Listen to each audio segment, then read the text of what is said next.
मई 2025 में भारतीय सेना ने ऑपरेशन सिंदूर में इतिहास रच दिया। हाँ, वही ऑपरेशन जिसमें भारतीय सेना ने हेरॉन ड्रोन की मदद से पाकिस्तान के लाहौर रडार सिस्टम को बर्बाद कर दिया था। और अब इस ऑपरेशन की सफलता के बाद भारतीय सेना हेरॉन ड्रोन की संख्या बढ़ाने और उन्हें हथियारों से लैस करने की तैयारी में है। भारतीय सेना, नौसेना और वायुसेना पहले से ही अपने बेस से हेरॉन ड्रोन का एक बड़ा बेड़ा ऑपरेट कर रही है।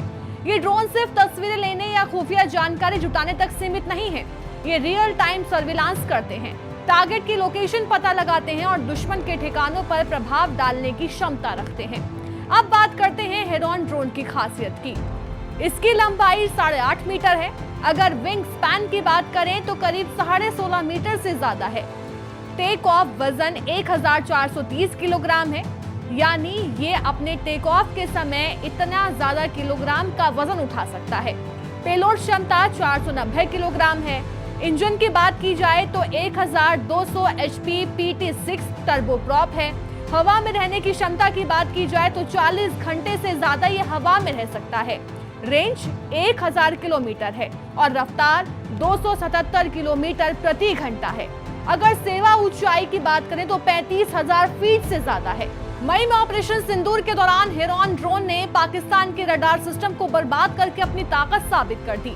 इस ऑपरेशन के बाद भारतीय सेना ने नए हेरॉन ड्रोन खरीदने के ऑर्डर दिए हैं। ये ड्रोन मुख्य रूप से चीन और पाकिस्तान दोनों सीमाओं पर लंबी दूरी की निगरानी के लिए इस्तेमाल होते हैं।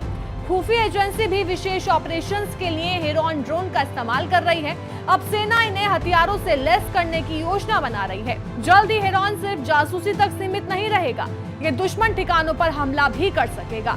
रक्षा अधिकारियों ने बताया कि हेरॉन ड्रोन को स्पाइक NLOS यानी non line of site anti tank guided missile से लैस करने पर काम चल रहा है। इसका मतलब है कि अब ये ड्रोन दुश्मन के टारगेट को हवाई मार्ग से मार सकते हैं, वो भी बेस से दूर। इतना ही नहीं, भारतीय वायुसेना और रक्षा मंत्रालय कई सालों से हेरॉन बेड़ों की निगरानी और युद्ध क्षमता को बढ़ाने के लिए प्रोजेक्ट चीता पर काम कर रहे हैं। भारत हाल के वर्षों में अपग्रेडेड हेरॉन मार्क 2 ड्रोन भी खरीद रहा है। इन अपग्रेडेड UAV में सैटेलाइट कम्युनिकेशन सिस्टम लगे हैं, जिससे लंबी दूरी तक ज्यादा समय तक उड़ान भर सकते हैं। इसका मतलब है कि सीमा पर निगरानी और ऑपरेशंस अब और भी ज्यादा प्रभावी होंगे। लेकिन भारत के पास रुस्तम, हेरोप और हेरॉन जैसे सुपर ड्रोन थे। हेरॉन ने न सिर्फ तस्वीरें ली और खुफिया जानकारी जुटाई, बल्कि दुश्मन के टारगेट को मलबा भी बना दिया। इंटरनेट पर लोगों ने इसे पाकिस्तान का राष्ट्रीय पक्षी तक कह दिया था। लेकिन भारत अब इसे सिर्फ जासूसी के लिए नहीं रखेगा, बल्कि इसे हथियारों से लैस करने की तैयारी भी है। आने वाले समय में हेरॉन मार्क 2 को हथियारों से लैस किया जाएगा। शुरुआती फेज में इसमें एंटी टैंक हथियार और मिसाइल्स लगाए जाएंगे। सटीकता के लिए इसमें SATCOM यानी सैटकॉम एंटीना लगा है, जिससे ये बेस से लगातार संपर्क में रहेगा। इसमें ELTA-EL M2022A V3 एयरबॉर्न और मैरीटाइम सर्विलांस रडार है। थर्मल सेंसर और नाइट विजन जैसे एडवांस फीचर्स भी इसमें शामिल हैं।